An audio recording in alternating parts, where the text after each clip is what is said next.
ಮತ್ತು ನಮ್ಮ ಧಾರ್ಮಿಕ ಇಲಾಖೆ ಮತ್ತು ಕ್ರೀಡಾ ಇಲಾಖೆ ಅದು ಕೂಡ ನನಗೆ ಬರ್ತದೆ. ಧಾರ್ಮಿಕ ಇಲಾಖೆಯಲ್ಲಿ ಎಲ್ಲ ಜಿಲ್ಲಾಧಿಕಾರಿಗಳಿಗೂ ಸೂಚನೆಯನ್ನು ಕೊಡ್ತೇವೆ. ABC 3 ವರ್ಗ ಈ ದೇವಸ್ಥಾನಗಳಿದ್ದಾವೆ. ಬಹಳಷ್ಟು ಕಡೆ ಆ ದೇವಸ್ಥಾನಗಳ ಜಮೀನುಗಳಿರ್ಬೋದು, ಸೈಟ್ಗಳಿರ್ಬೋದು, ಒತ್ತುವರಿಯಾಗಿರ್ತಕ್ಕಂಥದ್ದು ಕಂಡು ಬಂದಿದೆ. ಅದನ್ನು ಪ್ರತಿಯೊಂದು ಜಿಲ್ಲೆಯಲ್ಲಿರ್ತಕ್ಕಂಥ ಅಧಿಕಾರಿಗಳಿಗೆ ಸೂಚನೆ ಕೊಡ್ತೇವೆ.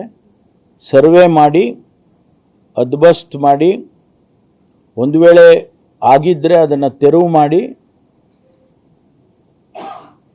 ಅದನ್ನು ಫಿಕ್ಸ್ ಮಾಡಿ ಕೊಡಬೇಕು ಅಂಥೇಳಿ ಈಗ ಸೂಚನೆ ಕೊಟ್ಟಿದ್ದೇವೆ. ಮತ್ತು ಯಾವ ದೇವಸ್ಥಾನ ಹೆಚ್ಚು ಜನಸಮುದಾಯ ಹೋಗ್ತಾರೆ ಅದು A ಕ್ಯಾಟಗರಿ. ಈಗ ಸೌಂದತ್ತಿ ಯಲ್ಲಮ್ಮ ದೇವಸ್ಥಾನ ಇದೆ, ಅದಕ್ಕೆ ಪ್ರಾಧಿಕಾರವನ್ನು ಕೂಡ ನಾವು ಮಾಡಿದ್ದೇವೆ. ಅವ್ರಿಗೇನು ಸೂಚನೆ ಇದೆ ಅಂತ ಹೇಳಿದರೆ, ಒಂದು ಮಾಸ್ಟರ್ ಪ್ಲ್ಯಾನ್ ಮಾಡಬೇಕು ಅಂತ.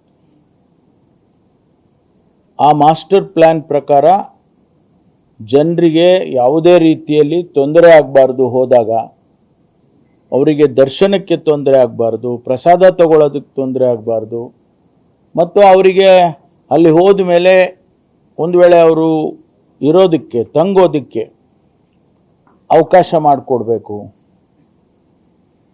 ಏನು ಹಣ ಬರುತ್ತೆ ಆ ದೇವಸ್ಥಾನಕ್ಕೆ, ಆ ಹಣನ ಅಲ್ಲಿ ಖರ್ಚು ಮಾಡಬೇಕು.